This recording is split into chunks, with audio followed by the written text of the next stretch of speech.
Assalamualaikum warahmatullahi wabarakatuh.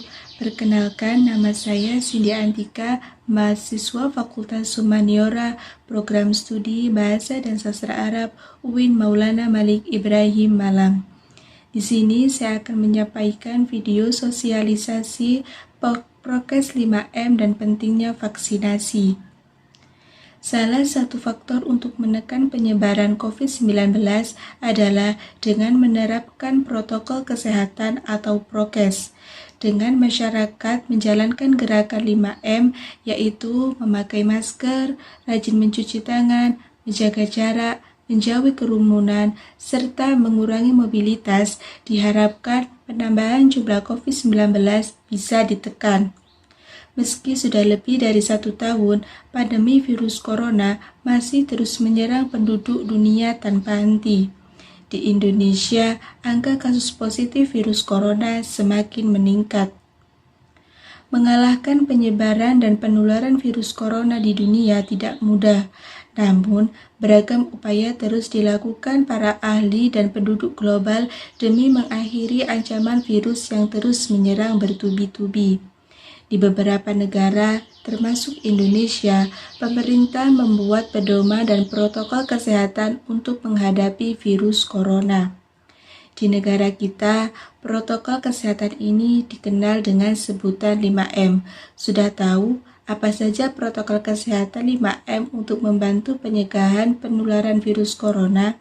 Berikut ini protokol kesehatan 5M tersebut. Yang pertama, mencuci tangan. Rutin mencuci tangan hingga bersih adalah salah satu protokol kesehatan yang cukup efektif untuk mencegah penularan virus corona. Untuk hasil yang maksimal, kamu disarankan untuk mencuci tangan setidaknya selama 20 detik beberapa kali sehari, terutama saat sebelum memasak atau makan, setelah menggunakan kamar mandi, setelah menutup hidung, saat batuk atau bersin. Untuk membunuh virus dan kuman-kuman lainnya, gunakan sabun dan air atau pembersih tangan dengan alkohol setidaknya dengan kadar 60%. 6 langkah cuci tangan. Basahi kedua tangan terlebih dahulu dan gunakan sabun secukupnya. Ratakan sabun dengan menggosok kedua telapak tangan. Gosok kedua punggung tangan secara bergantian. Gosok sela-sela jari tangan. Gosok bagian dalam jari dengan posisi jari tangan saling mengunci.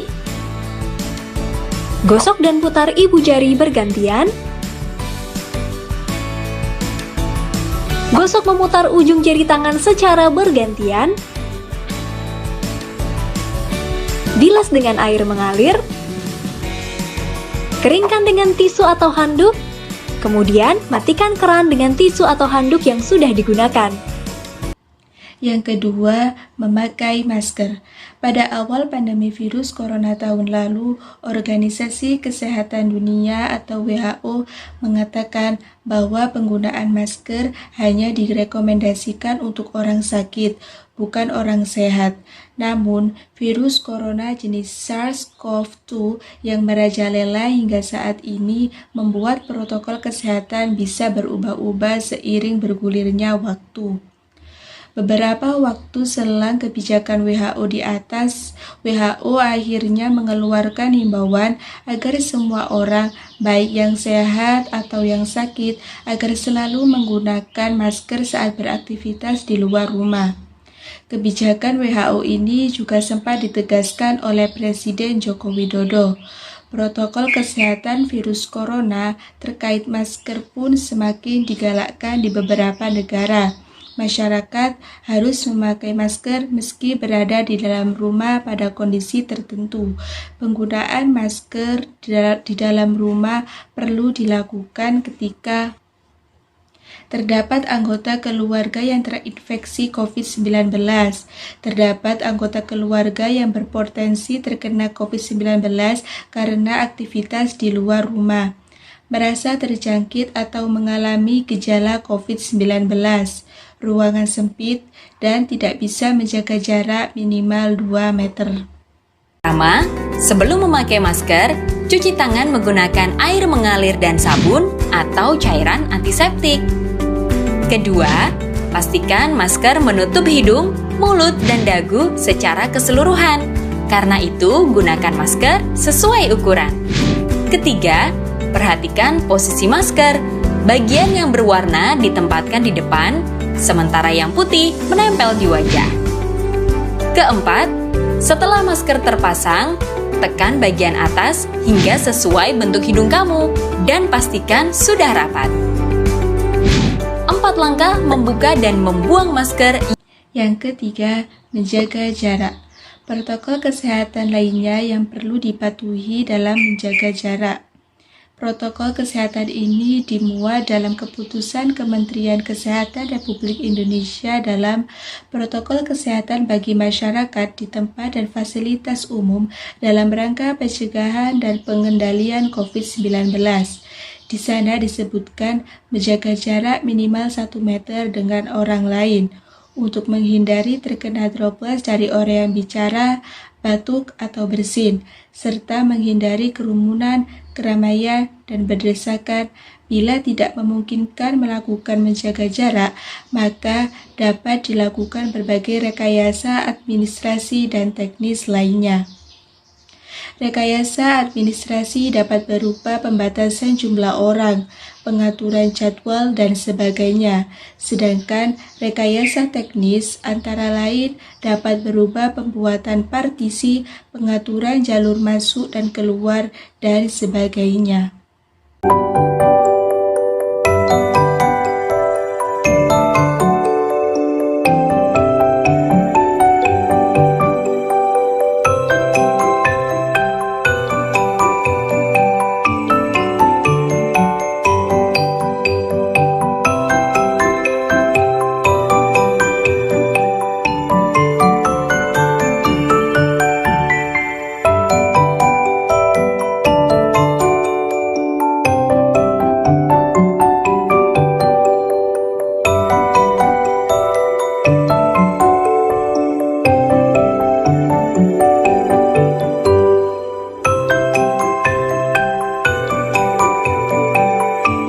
Yang keempat, menjauhi kerumunan.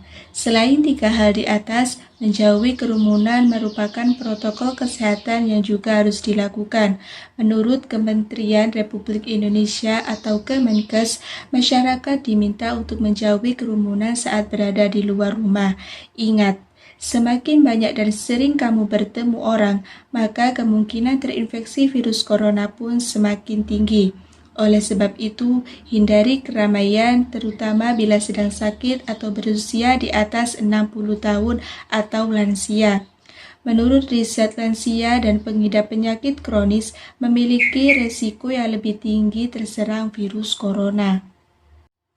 Yang kelima, mengurangi mobilitas.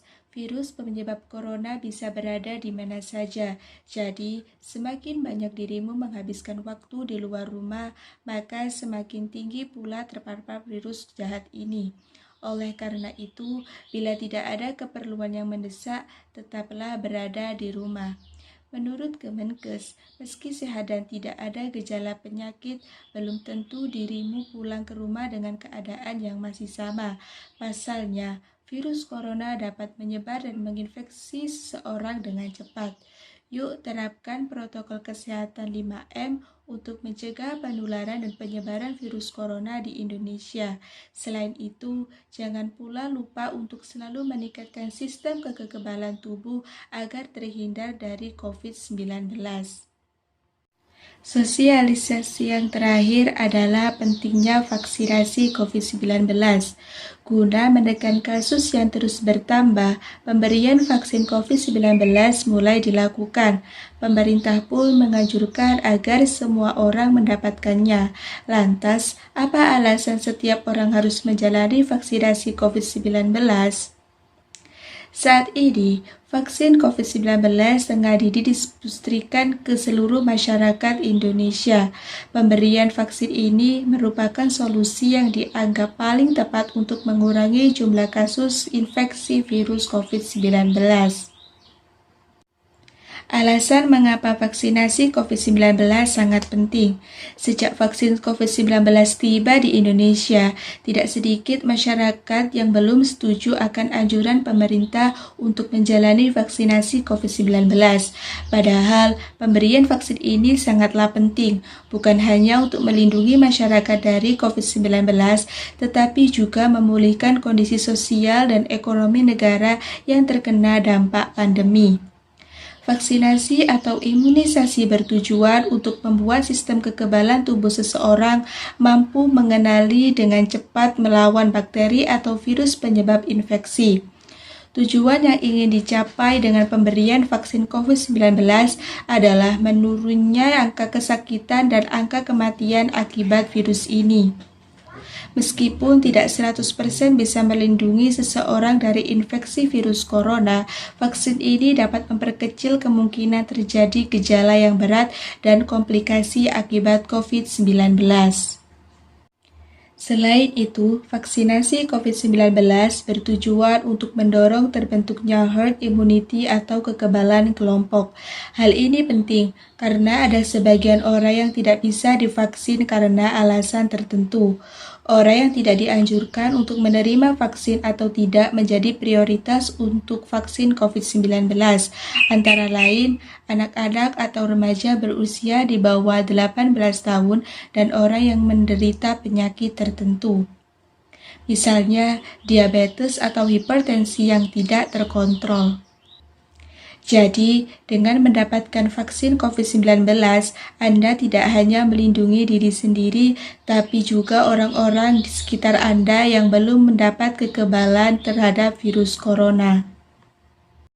Selain cara-cara tersebut, Anda juga bisa mengonsumsi produk herbal yang dapat meningkatkan imunitas tubuh. Beberapa jenis herbal yang kandungannya dipercaya mampu memperkuat daya tahan tubuh adalah yang pertama, meniran hijau, karena mengandung zat imunomodulator untuk memperbaiki sistem kekebalan tubuh yang lemah. Kedua, daun kelor, karena mengandung antioksidan dan terbukti dapat meningkatkan daya tahan tubuh. Yang ketiga, kunyit, karena mengandung banyak antioksidan untuk melindungi tubuh dari efek buruk radikal bebas dan memperkuat imun. Di samping menjaga daya tahan tubuh, Anda perlu tetap menerapkan protokol kesehatan baik selama menunggu giliran untuk divaksin maupun setelah mendapatkan vaksin. Sebisa mungkin juga hindari berpergian keluar rumah atau berkumpul dengan orang banyak. Vaksin COVID-19 diharapkan bisa menjadi solusi untuk menyudahi pandemi yang telah memakan banyak korban jiwa serta melumpuhkan aktivitas masyarakat. Dan partisipasi Anda dalam program vaksinasi ini akan sangat membantu pemulihan kondisi di negara kita. Mari sukseskan program vaksinasi COVID-19 yang diberikan gratis oleh pemerintah untuk seluruh rakyat Indonesia. Apabila Anda masih memiliki pertanyaan seputar vaksinasi COVID-19, jangan ragu untuk berkonsultasi dengan dokter. Sekian ulasan dari video saya. Apabila ada kurang lebihnya, mohon maaf yang sebesar-besarnya. Wassalamualaikum warahmatullahi wabarakatuh.